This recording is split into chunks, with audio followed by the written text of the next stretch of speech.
Welcome back to another edition of Table Talk Real Estate, Family, and Legacy. Once again, my name is Eric Martin, local real estate agent in the Sarasota, Florida area. And we have been putting together these videos to help the adult children and the seniors with any questions that they have, with any issues that they may come across in the future and not know what to do or how to handle them. So if you haven't yet subscribed to this channel, I highly suggest you do. And if you do need any help in Sarasota or in other areas of the country, feel free to drop me a line and I will be able to help you out or help get somebody in another area of the country to help you out. So today's video is going to be a kind of a two-part video. We're going to discuss about when the roles get reversed as the adult children become the parents of their parents today. And then next week's video, we are going to discuss the burnout effect of that. But today's is mostly based on the role reversal and how a lot of adult children may not be prepared for that, and how to prepare and what to look for and how to kind of transverse that change. So I would easily say the first step is, if you have aging parents, I'm talking in their 70s, 80s, 90s, maybe even hundreds, to be prepared for the fact that something could happen down the road to where they may have to move in with you. They may have to go into independent or assisted living, or maybe even a skilled nursing facility. And as your parents age, it's just inevitable that something like that is going to happen. So this is, again, a couple of little base points that you can kind of remember or be aware of and think about. And again, like I said earlier, they might move in with you. All right. Are you prepared? And what I mean by prepared is there space? Is your home functionally useful for your parent based on whatever their situation is? Stairs, driveways, hills, things like that. Are they mobile enough to transverse the house without any issues? Getting in, getting out of the home, just being in the home, things like that. If that's an issue and they are looking to or going to need to move in, you may or may not need to purchase another home.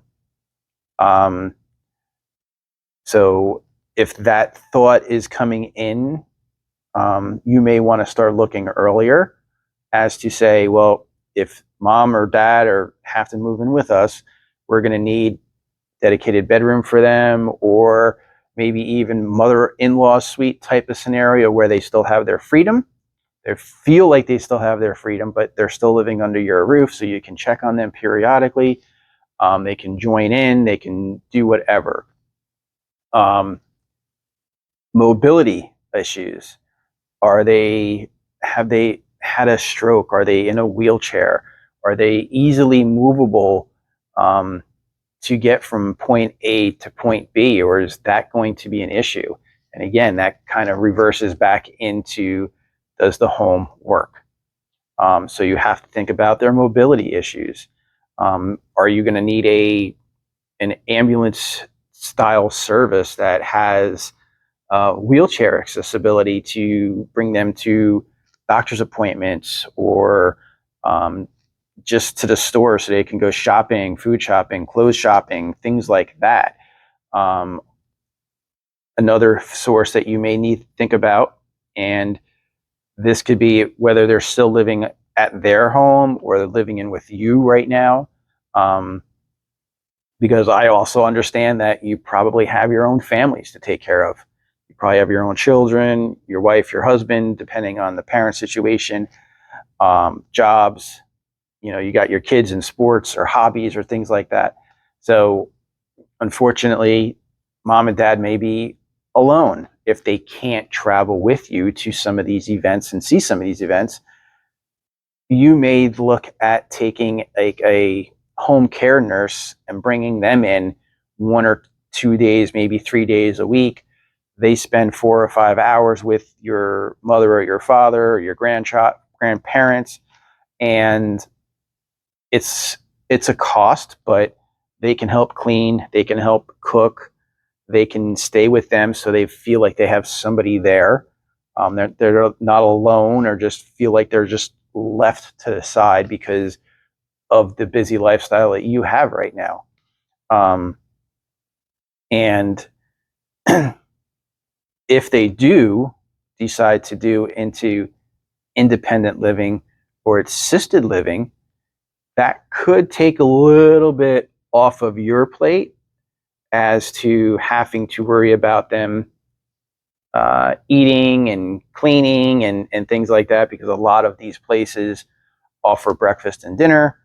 They will, some of them may have some type of maid service that comes in and does a quick little cleaning of some of the apartments. They will offer transportation service to and from some stores and things like that, or maybe to a doctor's office.